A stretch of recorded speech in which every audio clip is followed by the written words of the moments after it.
Yes. Welcome everybody. We are live. We have a new montage because today we're talking about something very special. Something that is surprisingly going underseen right now, even though it's just been released a few days ago. Arlo the Alligator Boy from Netflix. It's something special, let me tell you. And we'll talk about it. Also, we'll talk about Justice League. I finally finished the Scott Snyder run. It's the one that currently finished that is leading up to the latest DC epic called Dark Knight's Death Metal. So I read that. I got some beautiful imagery to show you thanks to that. Some incredible covers from Justice League. I'll talk about it very briefly, but still, that was like 5 volumes and it was thick. And that's pretty much it. At the end, we will react to the Ace Attorney Chronicles trailer, which I have not seen. I believe it's a game that was only in Japan back in like the old days. It's not like current day attorneys, it's like old day attorneys. We'll see how it looks. Ace Attorney is one of my favorite game franchises of all time, mostly based because of its storytelling, which is some of the strongest in the entire game industry. And we'll start with that. By the way, this montage is a bunch of 2D clips, very important. I figured out that I have all of this, so might as well do this, and because it has most in common with Arlo the Alligator Boy, even though it is a big movie for Netflix. This is a big deal because Netflix is going all in on animation. Love definite animation and the countless amount of animated series that they have, but movies specifically, they have like 1 or 2 a year, so they're a big deal, pretty much. Especially this one because it's 2D and it's a musical, like classical Disney. But what it has most in common with, surprisingly, is modern animated shows, especially 2D ones, as you can see, that are all critically acclaimed. So Arlo is pretty much, I wouldn't say it's a long episode, but it is. Has more in common with all the things that you are seeing right now. Which, by the way, if you can name all of these, man, we're best friends. You know what I mean? It's crazy. Oh, my cat's trying to get out. She can make it. She'll make it. She's struggling. Sorry, I can't show it to you. Maybe I can, actually. Nope, never mind. She's gone. But first of all, we're going to talk about Knuckles. Okay, Sonic and Knuckles is coming. Sonic 2, especially. I really love the first one. It's pretty interesting, because this weekend, Mortal Kombat is coming out, which, by the way, tomorrow. I am seeing it tomorrow, and tomorrow's show is going to be incredible because of it. I'll tell you why later on. But Sonic 1 was incredible. So the bar is already high in terms of video game film, even though, you know what I mean? It's not a masterpiece or anything, but it was a good time. And in terms of success stories, especially bringing the classic design of Sonic and turning into the, what we know and love, was a victory for us all. But look at Knuckles. Knuckles is a thick boy, man. He's literally at least 5 inches taller than Sonic. And now he's missing the fist spikes, because usually he has spikes, because he's a puncher, man. That's his thing. Sonic's speed, Tails can fly. Knuckles just punches fools, man. It's awesome. So yeah, of course you can't put the spikes because it would be pretty brutal, especially how they're placed. They would literally, if he punches you straight in the face, he would literally take both your eyes out with his spikes. Pretty cool design, but yeah. So I'm just happy he's thick. I'm just happy he looks like Knuckles, and it just makes me much more excited for the second film, especially if Jim Carrey comes back, from being actually crazy and full Eggman. It's going to be incredible. But it's all about the main event. I don't know why this is not replaying. It's all about Arlo, baby. So, perfect, actually. I could put these... You know what? Is it on random? Yeah, we got 3 scenes in a row with Arlo, so I'll put some volume just for a sec. Because we got lucky. Because, like I said, it is a musical, and its biggest strength is its vibes, by far. It has incredible vibes, which is why it's perfect for... Oh, never mind. These clips on random. I love that I unmuted on literally the most violent clip I have, which is, of course, from Final Space, from Solar Opposites, and it's just one of the kids getting hit by a beer bottle. It's brutal. But it is very in line with the show. You have no idea. I could have got better clips, but that one stands, and to be honest, it's perfect. Okay, first of all, this will be a soundbite. I will get this sound and use it. Beautiful. It goes to show Arlo's personality. This is a thing of joy for me. So yeah, you can expect that soundbite in the future. It's probably if you subscribe, that's what you're going to hear, man. And I'm not kidding. That's probably going to be it. Anyway, so yeah, musical, like I said, and in common with all these 2D animated films. It also has a lot in common with Princess and the Frog, because this is about a crocodile alligator, in this case. Sorry, let me put the music back on. A crocodile who lives in the bayou, of course, but he is not from the bayou. He is from the city. The movie starts with him in a baby carriage being like floated away. It's pretty crazy stuff. It starts kind of sad, but not really, because I will show you. There's a clip in here once it comes. Point is, this movie always goes for the joke, which I highly respect. Even though it's a musical and even though it does like tackle a serious topic, it always goes for the joke, and those are the movies I love deeply. Here we go. I gotta show you this clip right here, because this is the exact vibes that the entirety of Arlo is based upon. And to be honest, there's a homage to this scene, which we'll clip right after. This is from Princess and the Frog, right? Arlo has a lot in common with that clip, like a surprising amount, as you'll see when you watch the film. Man, I gotta fix this whole clip thing. Anyway, oh man. So yeah, musical. So, and because it's a musical, it has to stand on its music. Very important. From all the Disney classics, perfect example is Pocahontas. Pocahontas is known as one of the weakest Disney films of all time, and the reason for that is its music. Its story sucks, of course, and Pocahontas isn't all that special, but the music itself is weak, and I do mean that directly. Like, nobody sings these songs, nobody quotes these songs, so the music in this has to be good for it to matter, and I will tell you in just a sec if it is, because this is from the beginning, literally the first minute of the film, and so it's kind of sad. It is a baby being carried away on water, but then this happens, and I'm telling you, it's minutes within the entrance. Baby's still floating, but there happens to be a yacht that's having a party, and like they just put him dancing. He's dancing in the baby carriage, even though he's been through like storms and whatnot. Again, this was just at the beginning. So again, regardless of how sad it is or whatever's happening, they will always go for the joke, and most times it is extremely funny. And as far as the music goes, the music is a 10 out of 10. I could not believe how good these songs were. So much so that if you're not sold on this film, and really you should be, go on YouTube and just type in Arlo and then music, song, whatever. There's like a live stream on like the Netflix official channel that were playing a few days back. Regardless, there's like 6 songs-ish. Perfect here, actually. Ah, yes, back to back. That's what I'm talking about. Okay, give me a sec. Okay, so and the music, the problem with it is that it's not timeless. That's the thing with the Disney music, is that you can go back to Aladdin and whatever, and usually those would hold up just because it's good songs, regardless of the time they were made. Now this, and new animated movies do not do this. Trolls, most notably, Sing from Illumination, and now Arlo do contemporary music, meaning this is music of 2021. Very important. With the same vibes, the same vocals, and the same type of music arrangement, which means in 10, 20, 30 years, will this hold up is the question. But as it stands, the music is a 10 out of 10. In 5 years, it might not be. In 10 years, we might be ashamed of it. But as of now, it is as good as it gets, and I'm serious about this. And by the way, like a musical lives or dies by its music. And these are just like seconds, but you get the vibe.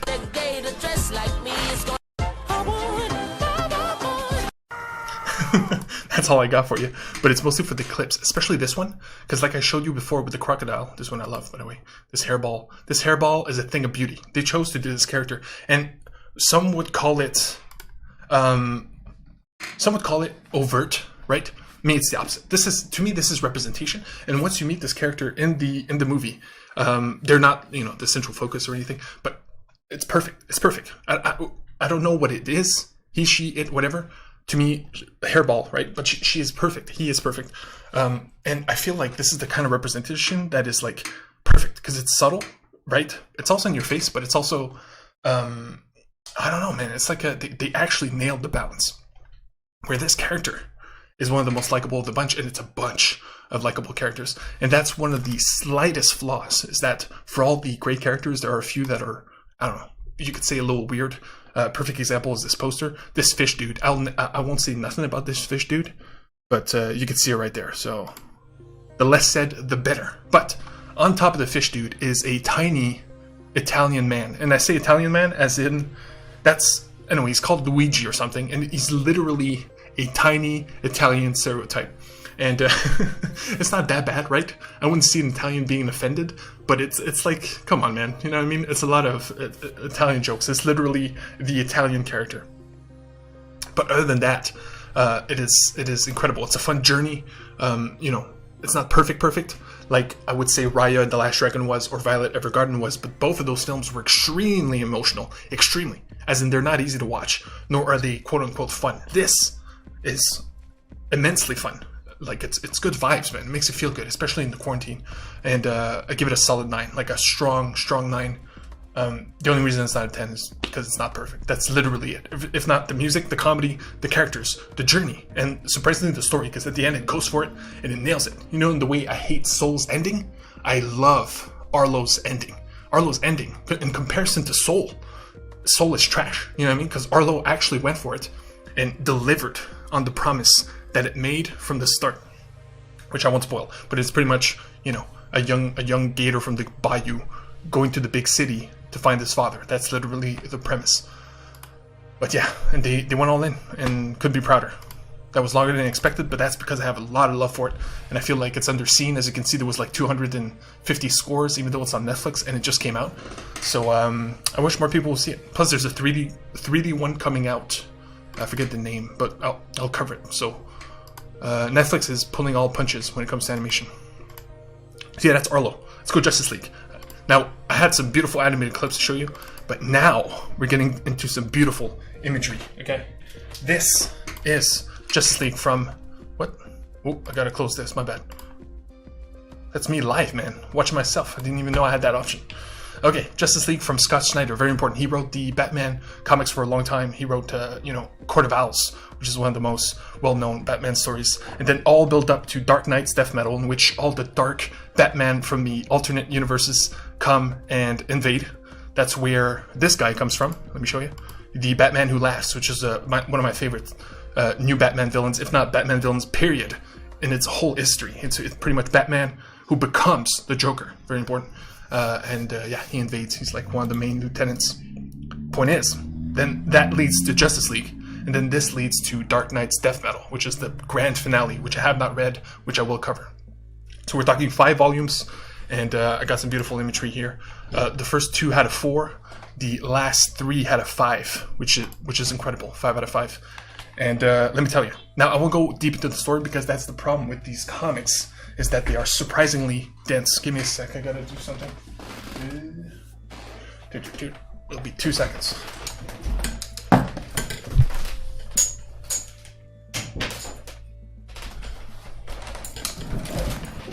So whenever you,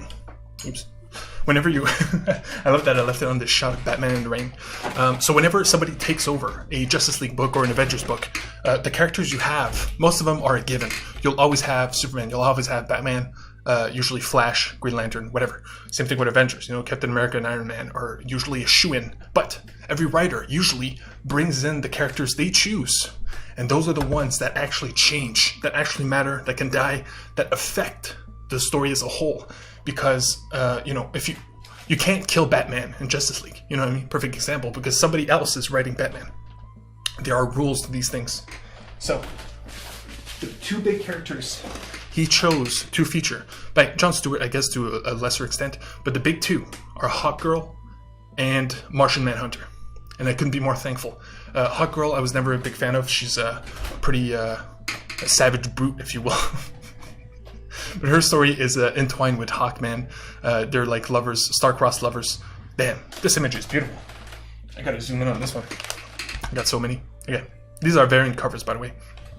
So yeah, Hawkgirl, usually violent, but in this case they bring out the empathy side of her, and her wings are pretty much made of, let's say, vibranium from Black Panther, but that type of important metal that actually affects the story. But I want to talk specifically, wow, another beautiful image here, about another beautiful image here, while I'm like zoomed in on the most questionable part of it. But Martian Manhunter is the soul of the Justice League, and this comic proves it beyond a doubt. First of all, he's telepathically, man, we're talking like big comic book words here, with the Justice League themselves, which means he is in their heads at all times, and they're in his, which means they can talk to him at any point in combat, especially. So here's a perfect image, because you got this is pretty much the team they got. So you got normal Barry on the classics, but yeah, Hawkgirl's here, of course, in Martian Manhunter, center stage. And so yeah, so big time, this is mostly a Martian Manhunter story. So if you're a fan of the character, trust me that it does it justice, as proven by these scores. Now, the villains. Now, any comic book is only as good as its story and its villains, because, you always need an antagonist, and in this one it's perfect. It's the Legion of Doom classic, but on a big scale, okay? It's them the whole time, and they just continuously evolve to become, like unbeatable. They're always, the heroes are always against the wall in this one. So we're talking Lex Luthor, who's the main antagonist of the whole series. Pure villain, and let's just say he evolves in this one, which is pretty surprising. He's no longer the feeble human being he's always been. By the way, this artist here, he's like one of the best in the business. Like, DC barely got him recently. Anyway. So yeah, Legion of Doom. And then you got Gorilla Grodd with the baby. That's all I'll say. It's Gorilla Grodd with a baby. And he's going against the Flash. So if the Flash is the Speed Force, he has the Still Force. This is one of the smallest spoilers I'll say, but it's pretty funny. It's just a big gorilla with a baby, like, in every panel. It's good times. Cheetah for Wonder Woman. It's just Cheetah. You know what I mean? She's badass. She's animalistic, violent, etc., etc. Who else you got? You got Brainiac. Brainiac out of nowhere brings in his intellect, and it's pretty cool because he is so intelligent, he shouldn't need the rest of the team, right? But that's where Lex is also extremely smart and actually tricks him, kind of, to being not his pawn, but certainly part of the team, which is pretty surprising to see. Brainiac, which is right here, by the way. And there's Gorilla Grodd with the baby. Right here. so yeah. You also got Sinestro. Doesn't do much, but that's pretty much it. And it builds up to a gigantic villain, which is called Perpetua, which this series kind of lives or dives by her. And she is pretty much the anti-God, okay? So if God is creator of life, again, we're going hypothetical here. There's no God in this universe. But if God created everything, she is the anti-God, where she destroys everything. That's her thing. She has been dormant, whatever. It's like, it's bullshit. But the thing is, she is the dark side. She is the big cosmic thing that threatens everything. So her being good actually matters. Like, if she sucks, which she kind of does, it would bring the whole thing down. But thankfully, she has Lex, who's pretty much her voice. And it leads to her just gaining power slowly and slowly throughout this series. By the way, here's a perfect, I love this image. This is the sixth dimension, which is like, I don't know, it's a whole storyline. I loved it. Point is, this is the Justice League from the future. Kind of hypothetical, because this is Mr. whatever. He kind of created this universe, kind of created this dimension. So you got like old Jon Stewart, old Wonder Woman. It's funny that old Batman, I think that's somebody else replacing him. But yeah, old everybody. Old Superman with gray hair is pretty surprising to me.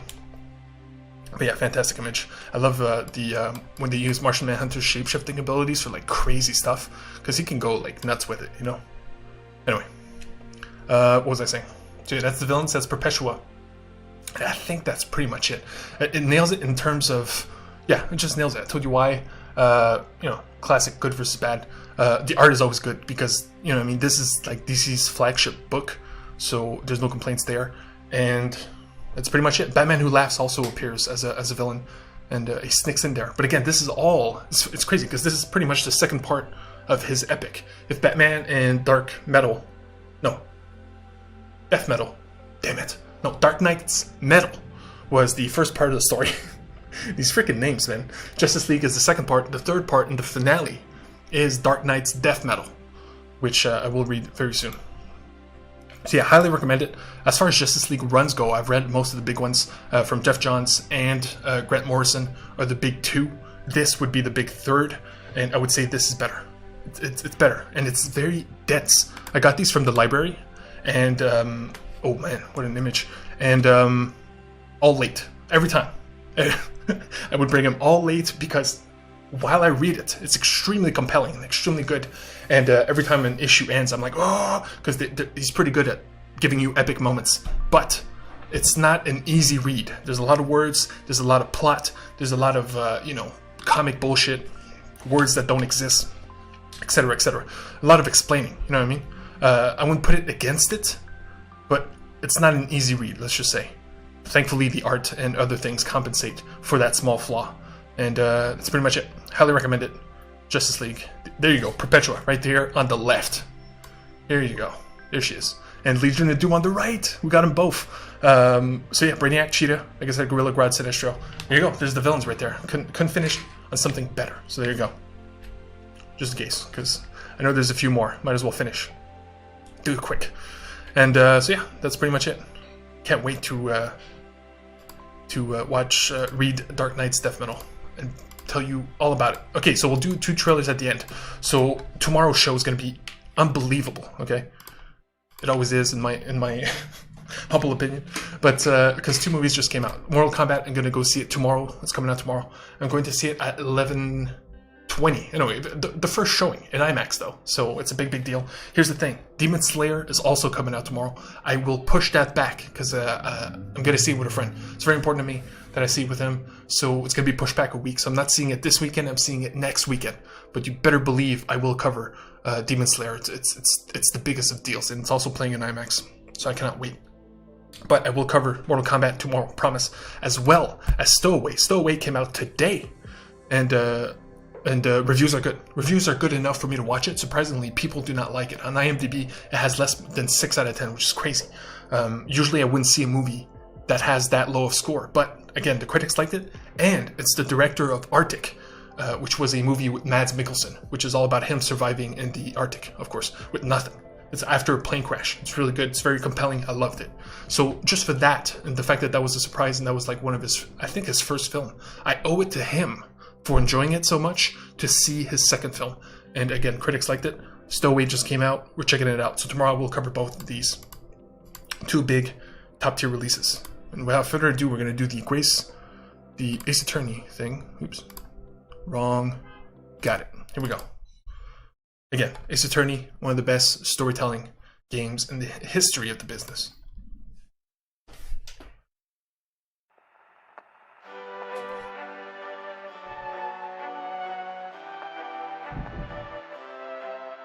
Yes! I will become a lawyer. I have to. I will. Back in the 1920s. Ooh. Judicial assistant to the defense. I'm determined to bring about change in our Best legal friend, system. huh? Now, let us engage in the art of deduction. Herlock Sholmes. It's a great pleasure Herlock Sholmes. to meet Dude, that you is both. smart. My name is Iris Wilson. Okay. So yeah, it is straight up an Ace Attorney game. Just like in the 20s. Okay. The Stricken Steamship. Hell yeah. Dude, the Stricken Steamship sounds awesome. So that looks like Eiffel Tower. Okay, that's 3 cases. Usually there's 5. Okay, here's where you can see that it's a port of an older game. Japan only. Because it doesn't look as modern as probably the most modern Ace Attorney game, I think. Could be wrong on this. Ooh, Herlock Sholmes is the detective. Yes! Copious beard, golden locks. We got him. Put him in jail right now. Objection!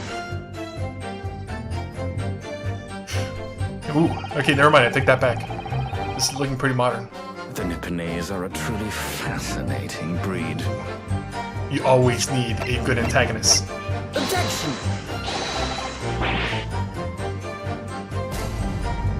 Ooh, a jury, that's new. It's never been done. As far as I know. Objection! I'm not fully caught up.